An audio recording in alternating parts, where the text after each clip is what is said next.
On February 6, 1973, rescuers on skis finally reached a frozen plateau on Russia's Kola Peninsula. A blizzard had kept them away for a week. On the edge of a cliff, 10 meters from the drop, they found 5 bodies lying in the snow. Then 2 more nearby. The dead were students. Their tent was still packed. Their stove was still packed. They had stopped walking in the middle of an open plateau in hurricane wind at 30 below zero, and they had lain down. 14 years earlier, and 1,000 kilometers south, 9 hikers died at Dyatlov Pass, and the world still argues about it.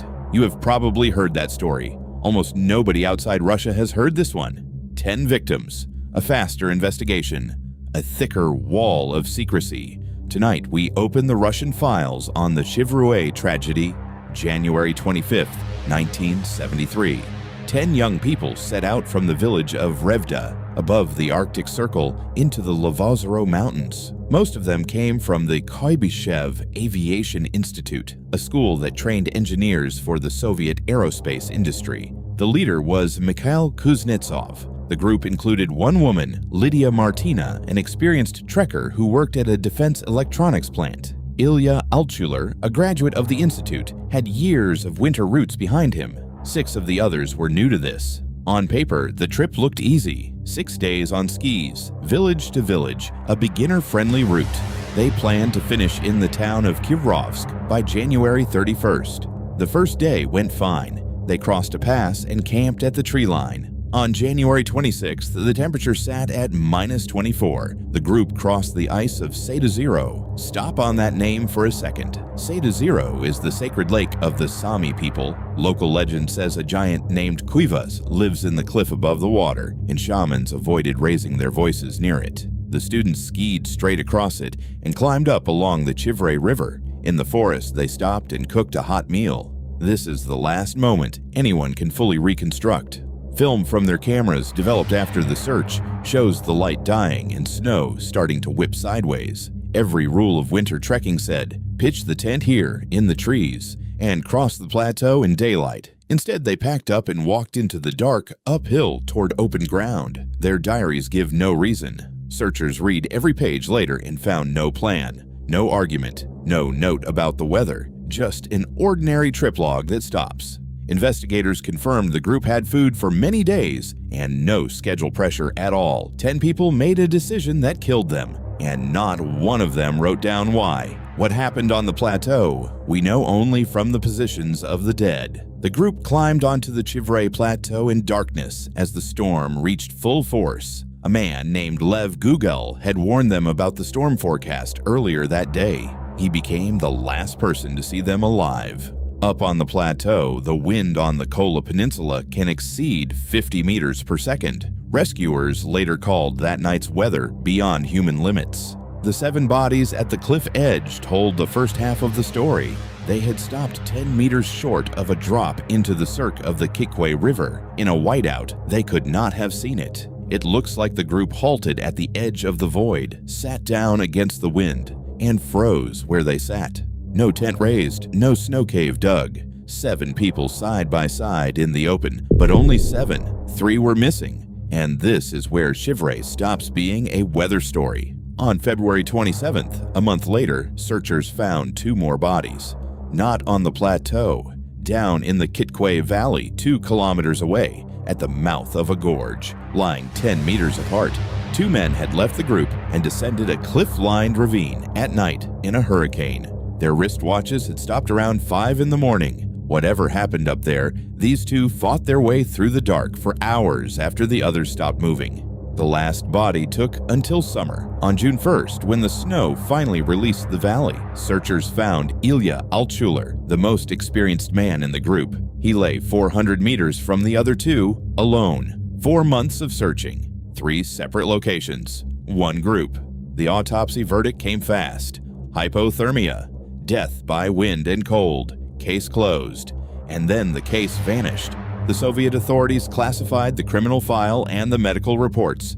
Relatives asked for details and got silence. One father was a military officer. Another worked in state security. Even they got nothing. The father of one victim was refused a meeting with the pathologist who had examined his own son. Journalists who went looking for the file decades later reported that it had disappeared, lost, or destroyed. Ask yourself the obvious question. If 10 students froze in a storm, a tragedy with a one-word cause, why seal the file? The Soviet Union classified plenty of things, but a weather death needs no gravestone of paperwork.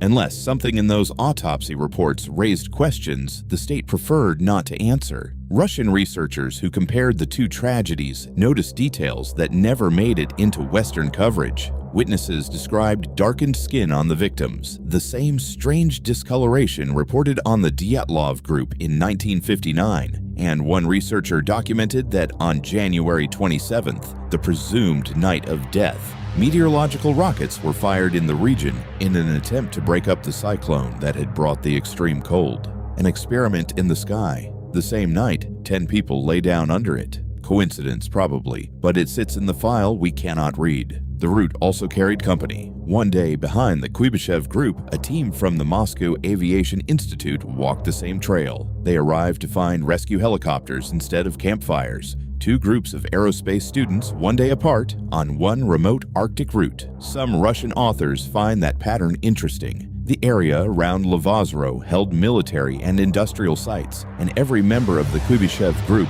worked or studied in fields tied to Soviet defense radio engineering. For 50 years, one man refused to let the case die. Viktor Voroshilov, a cousin of one of the victims, collected documents, tracked down witnesses, and traveled to the pass himself. In 2020, a Russian television crew prepared a major expedition with him to the site of the tragedy. 2 weeks before departure, Voroshilov was murdered. Russian media reported the killing as brutal, and unrelated details stayed thin.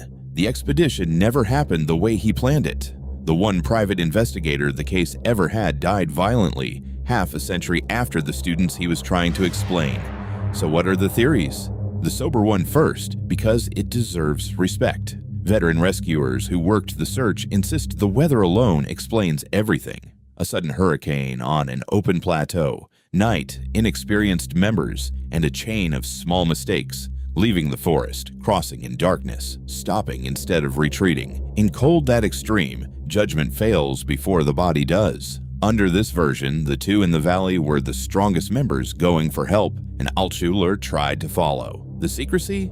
Just Soviet habit. The state had learned from the Dyatlov Circus of 1959 and buried the paperwork to keep legends from growing. It is a solid theory. It explains the deaths. It explains less well why an easy route killed 10 people in one night, while the group following a day behind survived the same mountains. It does not explain the classified autopsies, the vanished file, or why relatives with security clearance hit a wall, and it cannot touch the modern chapter, a murdered investigator, and a case file no one can produce. Other versions grow in that vacuum. A weapons test gone wrong with the storm as cover, a toxic release from a military site, the rockets fired into the cyclone that night, and older voices point at the lake itself. The Sami avoided Sedozero for a reason, they say. The students crossed sacred ice at dusk and climbed toward the sky. In a cemetery in Samara, 10 graves share one date. On the headstone of Lydia Martina, the only woman in the group, her family carved a single line. Translated from Russian, it reads, "She wanted to see the northern lights, and she saw a terrible death." That sentence is the closest thing to a final report this case ever received. 10 experienced and beginner hikers. An easy route. One night. 3 groups of bodies found across 4 months. A sealed file that no longer exists, and an investigator who died 2 weeks before he could ask his questions on the mountain itself. What do you think happened on the Chivruay plateau? The storm, or something the file was hiding? Tell me in the comments, and tell me which classified Soviet case you want opened next. Subscribe. The archive is deep, and we are just getting started.